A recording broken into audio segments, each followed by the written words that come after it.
Hello everyone, welcome to my YouTube channel. जिनको हमारा Telegram group join करना है, लिंक आपको वीडियो के नीचे यानी डिस्क्रिप्शन में मिल जाएगा। आप चाहो तो ज्वाइन हो सकते हो। वहाँ पे हम बायोलॉजी रिलेटेड सारे बॉटनी जूलॉजी के एमसीक्यूज को सॉल्व करवाते हैं, क्विज वगैरह होता है, इसलिए एक बार जरूर चेक कीजिएगा ग्रुप को। तो आज हम डिस्कस करेंगे लास्ट चैप्टर, जो कि है +2 बॉटनी एंड जूलॉजी का। लगभग सारे चैप्टर का हमने एमसीक्यू, मोस्ट इंपॉर्टेंट एमसीक्यू को डिस्कशन कर लिया है, और ये आखिरी वाला है बायोडाइवर्सिटी एंड इट्स कंजर्वेशन। इसका कंप्लीट करते ही हमारा पूरा +2 बायोलॉजी के जितने भी बॉटनी एंड जूलॉजी के जितने भी चैप्टर्स थे उसका एमसीक्यू पूरा कंप्लीट हो जाएगा। तो अगर आप लोग अपकमिंग सीएचएससी बोर्ड एग्जाम की तैयारी कर रहे हैं और आप लोगों को मालूम है 50% एमसीक्यू आने वाला है, इसीलिए वीडियो को पूरा जरूर देखिएगा। अब मैं आपको सजेस्ट करूंगा कि आप मेरे चैनल के प्लेलिस्ट में जाके उस पूरा +2 बायोलॉजी का जितना भी कॉन्सेप्ट वाले वीडियोस हैं, जितने भी एमसीक्यू वाले वीडियो, उस सबको चेक कीजिए और प्रैक्टिस कीजिए एग्जाम से पहले पहले।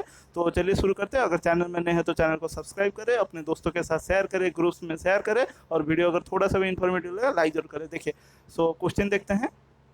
दिया गया है question, biodiversity describe the study of diversity. Biodiversity यानी बायोलॉजिकल डाइवर्सिटी, ठीक है। डाइवर्सिटी यानी भिन्नता, ठीक है। तो ये स्टडी किसका है, किसका डाइवर्सिटी स्टडी है? Below species level, at species level, at community level, या फिर at all levels of biological organisation. So इसका राइट आंसर ऑप्शन डी होगा, जो कि बायोडाइवर्सिटी बायो यानी लिविंग के जितने भी प्रकार होते हैं, एनिमल हो चाहे प्लांट हो, फ्लोरा एंड फौना के जितने भी डाइवर्स केसेस होते हैं वो सभी के साथ डील करता है। तो right answer is at all levels of biological organisation. Next देखते हैं, अल्फा डाइवर्सिटी इज रिप्रेजेंटेड। आप लोगों को मालूम है 3 बायोलॉजिकल डाइवर्सिटी और biodiversity, alpha, beta, gamma diversity. तो उसमें से अल्फा डाइवर्सिटी क्या रिप्रेजेंट करता है? Within community, between community, ranges of communities, all of the above. So ये हमारा रिप्रेजेंट करता है विद इन कम्युनिटी। बाकी बिटवीन कम्युनिटी हमारा बीटा डाइवर्सिटी हो जाएगा, और रेंजेस ऑफ कम्युनिटी हमारा गामा डाइवर्सिटी हो जाएगा, ठीक है। चलते हैं नेक्स्ट क्वेश्चन।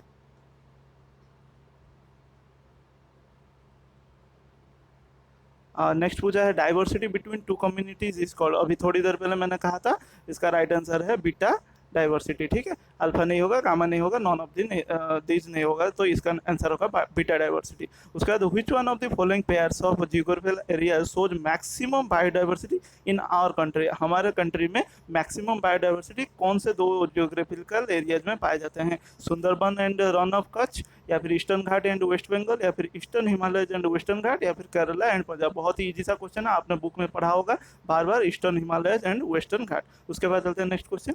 पूछा गया, IUCN स्टैंड्स फॉर। ये बहुत ही इंपॉर्टेंट क्वेश्चन है, मैं स्टार मार्क कर दे रहा हूँ। वेरी वेरी इंपॉर्टेंट, बहुत बार पूछा गया है, और इसका ज़्यादातर स्टूडेंट इसका जो फुल फॉर्म है गलत करके आते हैं। सो देख लेते हैं ऑप्शन क्या क्या है। Indian union for conservation of nature, ये बिल्कुल नहीं है। International union for conservation of nature, Indian union for chemical nomenclature, international union for conservation of nutrients. So right answer होगा ये international union for conservation of nature.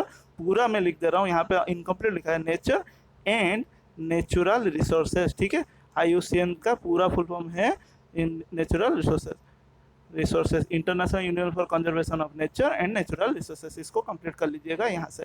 उसके बाद देखिए, exotic species. Exotic species यानी जो बाहर से आए वाले स्पीसीज, वो क्या होते हैं? आर ऑफन एंडेंजर्ड होते हैं, मतलब खुद उनको कुछ मतलब डेंजरस कंडीशन पे पाए जाते हैं, उनको कुछ डेंजर खतरा रहता है, या फिर यूजुअली इंक्रीज बायोडाइवर्सिटी, डाइवर्सिटी को इंक्रीज करते हैं, या फिर often enhance the habitat for native species. जो नेटिव लोकल स्पीसीज होते हैं उनका जो हैबिटेट को एनहांस बढ़ाते हैं, या फिर यूजुअली रिड्यूसेस बायोडाइवर्सिटी। सो एक्जोटिक स्पीसीज हमेशा से मैक्सिमम टाइम देखा गया है दे रिड्यूस बायोडाइवर्सिटी। मैं एग्जांपल दूंगा, आप लोग पढ़े भी होंगे। लांटाना कामरा, जिसको पुटुस कहते हैं, उसके साथ आइकोनिया क्रासिपेस, ये जो स्पीसीज है ना, ये एक्जोटिक स्पीसीज है, इंडिया में बिल्कुल भी पाए नहीं जाते थे, लेकिन ये बाहर से आके इतना फैल गए जिसके कारण अभी दूसरे जो बायोडाइवर्सिटी स्पीसीज हैं, जो स्पीसीज है, उनको दिक्कत करते हैं, ठीक है। तो उसके बाद नेक्स्ट देखते हैं, the highest number of species in the world is represent by. World में सबसे ज्यादा हाइएस्ट नंबर कौन सा स्पीसीज रिप्रेजेंट करता है? Algae, lichen, fungi, Moses. सो राइट आंसर है फंगाई। देखिए, आल्गी एक लिमिटेड होता है, उसको वाटर, आल्गी तो कम्प्लीटली एक्वाटिक होता है, उसे पानी चाहिए, तो जहाँ पे पानी होगा तो वहाँ पे आल्गी होगा, तो ये लिमिटेड हो गया। लाइकेन भी पोल्यूशन जहाँ पे होगा लाइकेन दिखेंगे नहीं। मोसेस, मोसेस को मॉइस्ट कंडीशन चाहिए, धूप में ये ग्रो नहीं कर सकते। और बचा हमारा फंगाई, ये एक ऐसा स्पीसीज है, एक ऐसा हमारा ग्रुप है जो कि मतलब कहीं पे भी उग सकता है। अभी हवा में भी इसके प्रोपाग्यूल्स प्रेजेंट है, तो आप लोग बुक वगैरह में देखिए उसमें कैसे फफूंद लग जाता है, फंगस लग जाते हैं, आप कहीं पे मशरूम हो गया, ये सब ही जगह प्रेजेंट है, यूनिवर्सल प्रेजेंट है, इसीलिए इनका नंबर ऑफ स्पीसीज ज़्यादा है। उसके बाद देखिए which of the following is not the example of recent extinction. Recent जो एक्सटिंक्शन हुआ था उसमें से कौन सा वाला एग्जांपल नहीं है? स्टेलर सी का, डोडो, क्वागा या फिर पिजन। तो देखिए ये क्वागा, डोडो और स्टेलर सी क्या, ये तीनों के तीनों रिसेंटली एक्सटिंक्ट हो चुके हैं, यानी ये अभी हमारे अर्थ पर एग्जिस्ट ही नहीं करते। बचा या पिजन अभी भी हमें देखने को मिलते हैं, ठीक है। उसका मैसेंजर पिजन एक है जो कि एक्सटेंड हो चुका है, उसको इसके साथ कंफ्यूज मत कीजिएगा। मैसेंजर पिजन एक्सटेंड हो चुका है लेकिन पिजन का बात किया जा रहा है, ठीक है। उसके बाद चलते हैं नेक्स्ट, देखते हैं। पूछा है which of the following country has the highest biodiversity. अच्छा, यहाँ पे पूछा है कौन से कंट्री में सबसे ज्यादा बायोडाइवर्सिटी मिलता है? Brazil, South Africa, Russia, India. So right answer है ब्राजील में पाया जाता है सबसे हाईएस्ट बायोडाइवर्सिटी। बायोडाइवर्सिटी आपको समझ में आया, यानी कि एनिमल हो या फिर प्लांट हो, बहुत रेंजेस ऑफ वेराइटीज आपको देखने को मिलेंगे, बहुत सारे डिफरेंट डिफरेंट स्पीसीज जहाँ पे एग्जिस्ट करेंगे, उसको बायोडाइवर्सिटी कहेंगे। डाइवर्स यानी बहुत प्रकार, अन्य प्रकार, बहुत सारे प्रकार। which of the following, next question, which of the following is not a cause for loss of biodiversity? Not a cause, ठीक है। लॉस ऑफ बायोडाइवर्सिटी करने के लिए इनमें से कौन सा कॉज नहीं है? Keeping animals in zoological park, invasion by alien species, destruction of habitat, over exploitation of natural resources. देखिए ये वाला और ये वाला, इन्वेजन और डिस्ट्रक्शन और ओवर एक्सप्लॉइटेशन, ये तीनों के तीनों क्या करते हैं? बायोडाइवर्सिटी को लॉस करते हैं। यानी इन्वेजन ऑफ एलियन स्पीसीज, जो एक्सोटिक स्पीसीज आ जाने से बायोडाइवर्सिटी घट जाता है। डिस्ट्रक्शन, उनके हैबिटेट में अगर कुछ मतलब कैटास्ट्रोफी हो गया तब बायोडाइवर्सिटी लॉस हो जाता है। ओवर एक्सप्लॉइटेशन, जरूरत से ज़्यादा अगर ओवर एक्सप्लॉइट किया गया नेचुरल रिसोर्स तब भी बायोडाइवर्सिटी रिड्यूस होता है, लॉस होता है। लेकिन एनिमल को जूलॉजिकल पार्क में रखने से बायोडाइवर्सिटी लॉस नहीं होता, उल्टा कंजर्व होकर रहता है, ठीक है। ये एक तरह का कंजर्वेशन ऑफ बायोडाइवर्सिटी है। उसके बाद चलते हैं नेक्स्ट क्वेश्चन। देखिए which of the following is not an invasive alien species in the Indian context. अभी हमने थोड़ी देर पहले देखा ना, इन्वेजिव यानी एक्सोटिक स्पीसीज कौन कौन रहते हैं? साइनोडोन यानी दूबघास, पार्थेनियम, कांग्रेस ग्रास, आइकोनिया जो हमारे पानी के ऊपर सरफेस के ऊपर फ्लोटिंग ग्रो करता है, लांटाना जो पुटोसॉवी बोले। तो यहाँ पे जो हमारा नॉट एन इन्वेजिव स्पीसीज कौन है? वो है हमारा साइनोडोन यानी दूबघास। साइनोडोन डैक्टाइलम जो दूबघास है वो हमारा ये इंडियन स्पीसीज है, और ये कोई भी एक इन्वेजिव एलियन स्पीसीज नहीं है। लेकिन बाकी ये तीनों के तीनों मतलब इंडियंस के सर के ऊपर ये हेडक कर रहे हैं, क्योंकि इतना ज़्यादा तेज़ी से ग्रो कर रहे हैं और दूसरे स्पीसीज का भी ये क्या कर लेते हैं, मतलब न्यूट्रिशन छीन लेते हैं। इस वजह से इनको अगर देखते ही इनको क्या किया जाता है? नष्ट किया जाता है, ठीक है। उसके बाद देखिए next question, where among the following will you find pitcher plant. Pitcher plant यानी जानते हैं इंसेक्टिवोरस प्लांट होते हैं, ये कहाँ पे पाए जाते हैं? Rain forest of north east India, Sundarban, थर डेजर्ट या फिर वेस्टर्न घाट, ये पाया जाता है rain forest of north east India, ठीक है। चलते हैं next question. Which one of the following is not a major characteristic feature of biodiversity hotspot?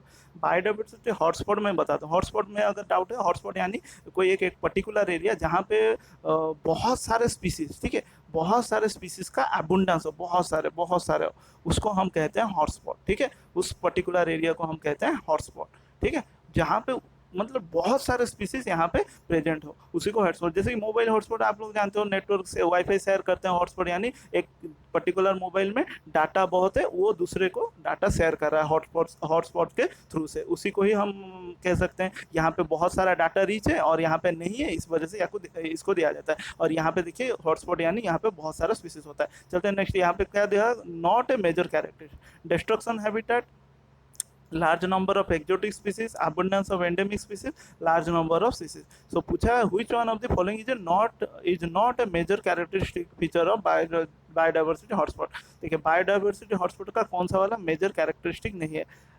ये वाला लार्ज नंबर ऑफ स्पीसीज, ये उसका, एक सेकेंड, हाँ, तो यहाँ पे हमारा डिस्ट्रक्शन ऑफ हैबिटेट, ये कोई भी एक कैरेक्टरिस्टिक बायोडाइवर्सिटी हॉटस्पॉट नहीं है। डिस्ट्रक्शन हैबिटेट से बायोडाइवर्सिटी हॉटस्पॉट क्या होता है? रिड्यूस होता है। लेकिन large number of exotic species पाए जाते हैं, अबंडेंस ऑफ एंडेमिक स्पीसीज पाए जाते हैं, लार्ज नंबर ऑफ स्पीसीज ये हॉटस्पॉट में पाए जाते हैं, जो अभी मैंने थोड़ी देर पहले कहा। उसके बाद देखिए which is common to the following plant? Nepenthes, Psilotum, Rauvolfia, Aconitum. तो इनमें कॉमन क्या है? All are prone to over exploitation, all are phylogenic link species, all are ornamental plants, all are exclusively present in eastern Himalaya. सो इनमें एक चीज़ common है कि सारे के सारे स्पीसीज को प्रोन थे, ओवर एक्सप्लॉइट बहुत ज़्यादा किया गया, इसके वजह से ये अभी खतरे में है एक्सटिंक्ट हो जाने के। सो कम्प्लीटली ये एक्सटिंक्ट होने के कगार पर है क्योंकि इनको ओवर एक्सप्लॉइट किया गया, ठीक है। सो इसका ये आंसर होगा राइट। चलते हैं नेक्स्ट। तो इसके बाद देखिए, dash has the maximum genetic diversity in India. कौन सा स्पीसीज यहाँ पे जिसका मैक्सिमम जेनेटिक डाइवर्सिटी देखने को मिलता है? मैंगो, टी, पोटैटो, टिक। सो सबसे ज़्यादा हमें वेराइटी किस में देखने को मिलता है? वो मैंगो। आप रीजन टू रीजन कौन से भी जगह पे चले जाए आपको डिफरेंट आम के स्पीसीज वेराइटी मिल जाएंगे, स्पीसीज तो नहीं वेराइटी मिलेंगे। तो ये मैंगो में जेनेटिक डाइवर्सिटी सबसे ज़्यादा होता है। बाकी टी का तो एक ही स्पीसीज, पोटैटो का भी एक दो स्पीसीज, और टिक यानी आपका जो लकड़ी है, लकड़ी, ठीक है। तो उसको हमें टिक तो जो लकड़ी वाला है वो हमें ज़्यादा वेराइटी देखने को नहीं मिलता। टेक्टोना ग्रैंडिस उसका साइंटिफिक नेम है टिक का। Alexander von Humboldt describe for the first time.